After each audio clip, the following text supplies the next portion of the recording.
आपने लास्ट कब कुरान खोला था जरा देखें। मोबाइल में तो व्हाट्सएप पे आ जाते कि लास्ट मैसेज कब देखे थे। कभी आप ये भी अपने बारे में सोचो कि लास्ट कुरान आपने कब पढ़ा था।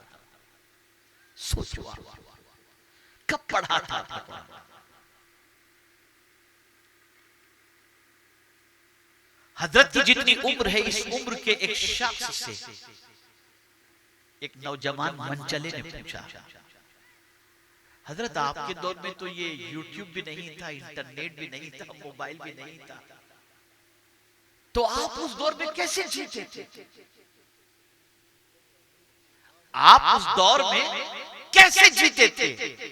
जवाब में फरमाते हैं जैसे तुम आज कुरान के बगैर जीते हो, जैसे आज तुम कुरान के बगैर जीते हो। जी रहे ना कुरान के बगैर, ये हाल हो चुका है। ये जीना भी कोई जीना। वो जमाने में मुअज़्ज़ज़ थे मुसलमान होकर, आज हम ख्वार हुए तारीख़ कुरान होकर।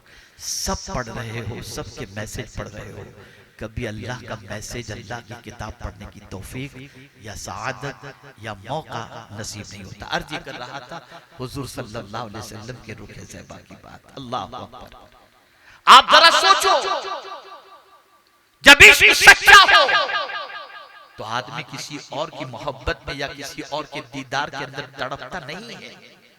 एक सहाबी रसूल आकाए करीम सल्लल्लाहु अलैहि वसल्लम के विसाल के बाद बारगाह समदियत में दस्त बद्दुआ होते हैं, अल्लाह मेरी आंखों की रोशनी को छीन ले, मुझे अंधा कर दे, नाबीना कर दे। अंधा लफ्ज आपको समझाने के लिए कह रहा हूं। अदब के एतबार से देखा जाए तो यही है कि वो सहाबी रसूल अल्लाह की बारगाह में दुआ करते, मौला मेरी आंखों की रोशनी छीन ले, मुझे नाबीना कर दे।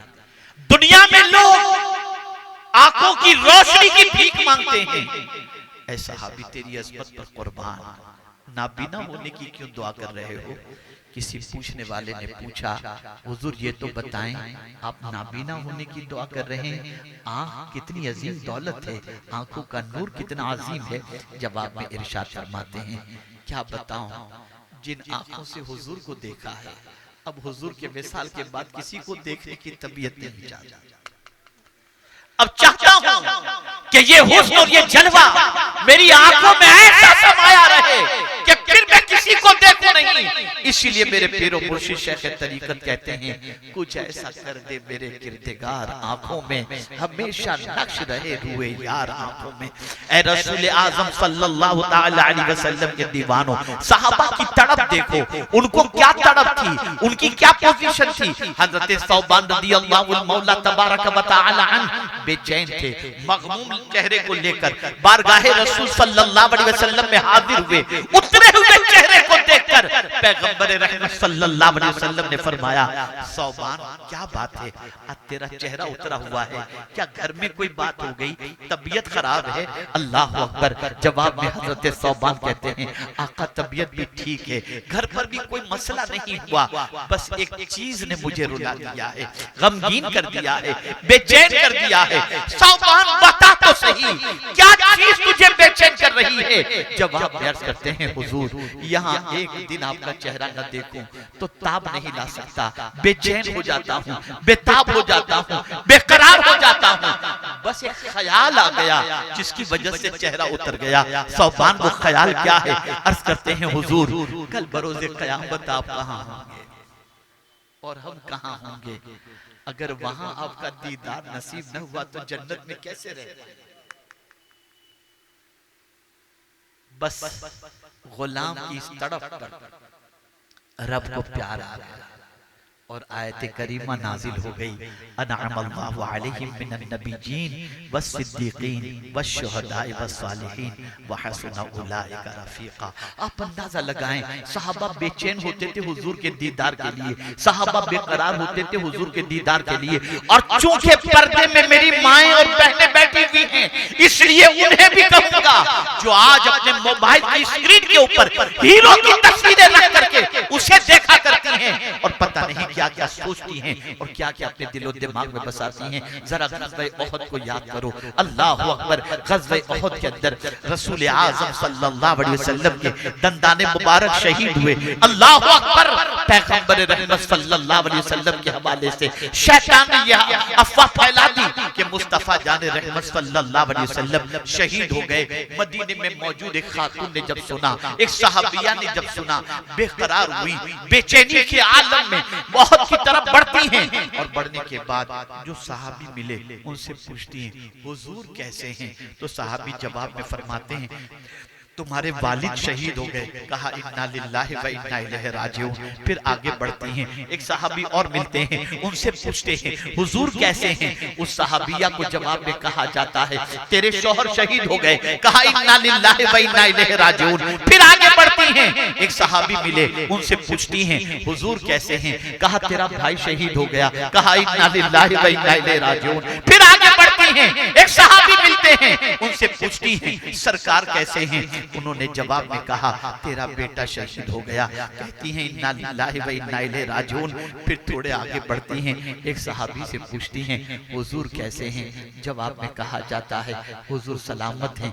इतना सुनना था कि कहती है अगर मेरे मुस्तफा सलामत हैं सब सलामत, ले चलो मुझे मुस्तफा का चेहरा दिखा दो, उनका जलवा दिखा दो, उनकी ज़ियारत करा दो। आप अंदाजा लगाएं, बाप की शहादत, बेटे की शहादत, शौहर की शहादत, भाई की शहादत के बावजूद अगर तमन्ना है तो मदीने के ताजदार के चेहरे को देखने की तमन्ना है, रुखे मुस्तफा को देखने की तमन्ना है। जब कल तक माएं ऐसी थी तो बच्चे अल्लाह के नेक बंदे पैदा हुआ करते थे। और जिन माओं का हाल ये हो, पता नहीं क्या क्या देख रही है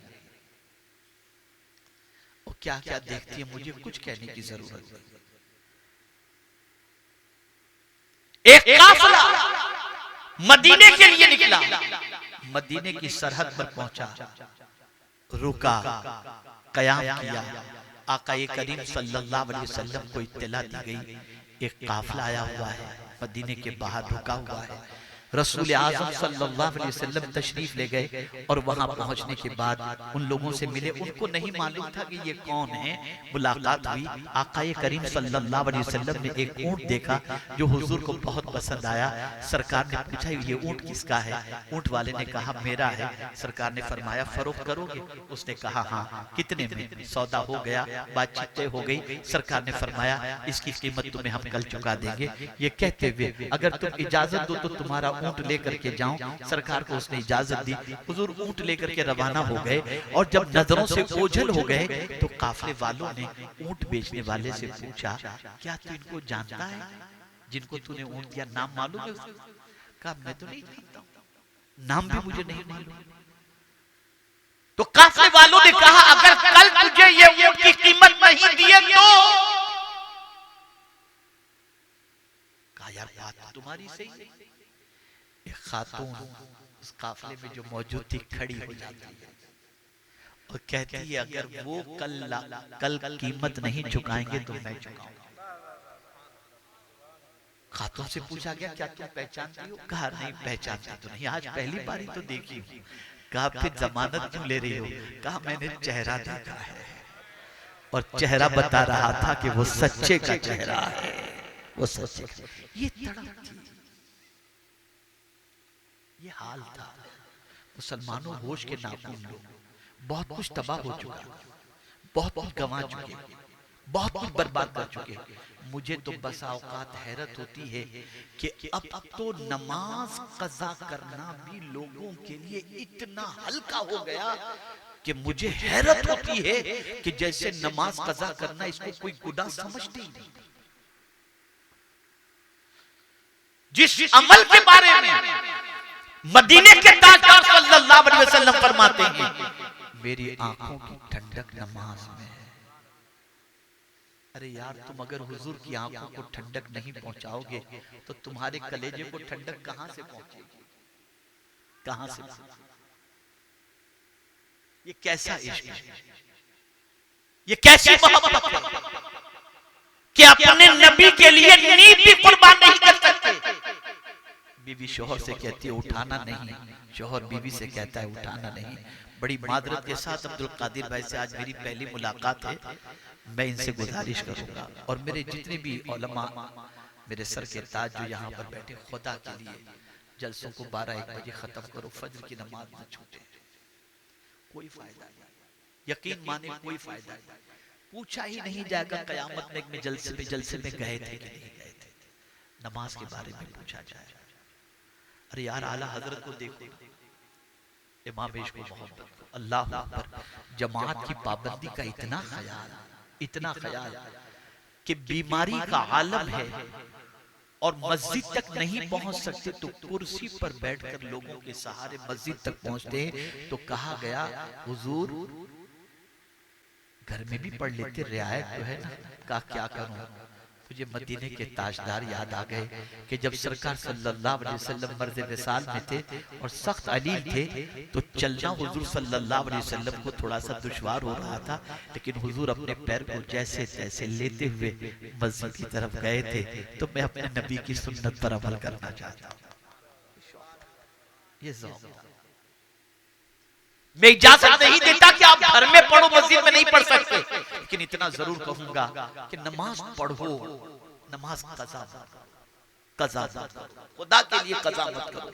आज हालात हमारी ये हमारे, मैं आपको बताऊं, मैं जिन इलाकों में जा रहा हूं, खासतौर पर यूपी, बिहार, बंगाल और इस तरीके के, यार लोगों को पहला कलिमा याद है। दूल्हे को जब निकाह पढ़ाते वक्त पढ़ाते हैं ना तो मुहम्मदुर रसूलुल्लाह भी सही तौर पर नहीं पढ़ पाता।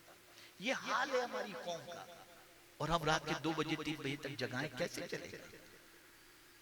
चेंज करो, सोच बदलो, सीखो कुछ, सोच बदलो, फिक्र बदलो, और ज़बानी जमा खर्च की बजाय कल्ब से रसूल आज़म से ऐसी मोहब्बत करो कि दुनिया देख करके उठे कि ये आशिक रसूल है, ये सरकार का आशिक है। बस एक बात अर्ज कर दूं, गुफ्तगू खत्म, इसलिए कि वक्त भी ज्यादा हो रहा है और थोड़ा डर भी लग रहा है कि कहीं खुदा न खास्ता फ्लाइट मिस न हो जाए। एक है अपनी पसंद, बस जिंदगी भर याद रखना, एक है अपनी पसंद और एक है नबी की पसंद। सुन रहे हैं आप यार? एकदम खामोश है, मुझे सुन रहे हैं ना, समझ रहे हैं? एक है अपनी पसंद और एक है, बोलिए, नबी की पसंद। अपनी पसंद अच्छी के नबी की पसंद? तवज्जो चाहो। हजरत उवैस करनी ने हुजूर सल्लल्लाहु अलैहि वसल्लम का जमाना पाया, माँ बीमार है, ठीक है, उनकी पसंद ये थी कि जाकर हुजूर की जियारत कर लूं तो मेरी आंखों को ठंडक भी होगी, सहाबियत का मकाम भी मिलेगा। ये उनकी पसंद थी, ये हजरत उवैस करनी की पसंद थी। अब आप सोचिए ना, जमाना हुजूर का पाया, जाकर हुजूर की जियारत कर सकते थे, लेकिन देखा तो माँ बीमार है। कोई ऐसा भी नहीं जो माँ की देखभाल कर सके, छोड़ के जाते हैं तो माँ बीमार हो जाएगी, तबीयत और बिगड़ जाएगी। दिल चाहता है हुजूर को देखो, ख्याल आता है।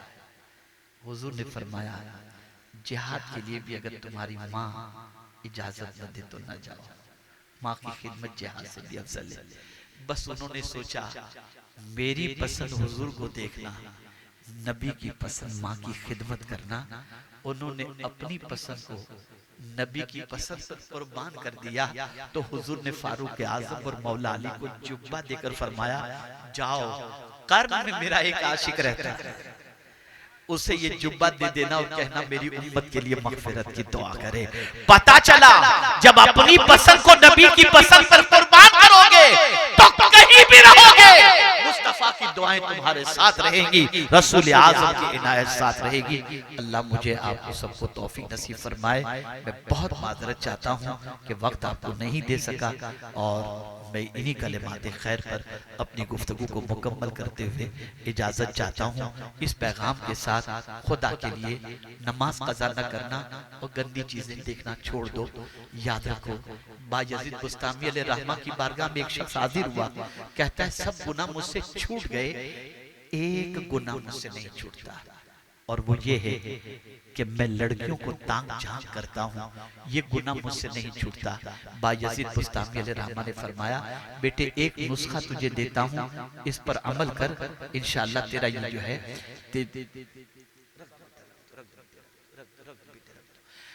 बेटा तू इस पर अमल कर, तेरी ये आदत भी छूट जाएगी। उसने कहा हुजूर फरमाएं क्या करूं? अब जवाब सुनिए। बायजीद बुस्तामी अलैहिर्रहमा ने फरमाया, बेटे जब तेरा नफ्स तुझे कहे देख खूबसूरत लड़की को देख, तो इतना सोच लेना तू उसे देख रहा है, तेरा खुदा तुझे देख रहा है। इस तसव्वुर के साथ जा और 15 दिन के बाद आना। वो इस बात को सुनकर जाता है, 15 रोज के बाद आता है तो रोते हुए कहता है, अब निगाह नहीं उठती, अब निगाह नहीं उठती। डरो अल्लाह से, जवाब देना अल्लाह की बारगाह में। अल्लाह मुझे सबसे पहले तौफीक दे, साथ में आपको भी तौफीक दे। वमा अलैना इल्लल बलागुल मुबीन। अस्सलामु अलैकुम व रहमतुल्लाहि व बरकातुहू।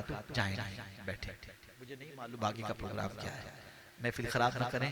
और मैं एक गुजारिश करूंगा आपके सामने, खुदा के लिए फज्र की नमाज कज़ा मत करना, खुदा के लिए फज्र की नमाज कज़ा न करना। बैठो, आगे का प्रोग्राम सुनो। 3 बजकर शायद 38 मिनट कम व बेश उसमें फज्र का वक्त होता है। नमाज पढ़ करके मर्द व ख़वातीन सब नमाज की पाबंदी करना। अस्सलामु अलैकुम व रहमतुल्लाहि व बरकातुहू।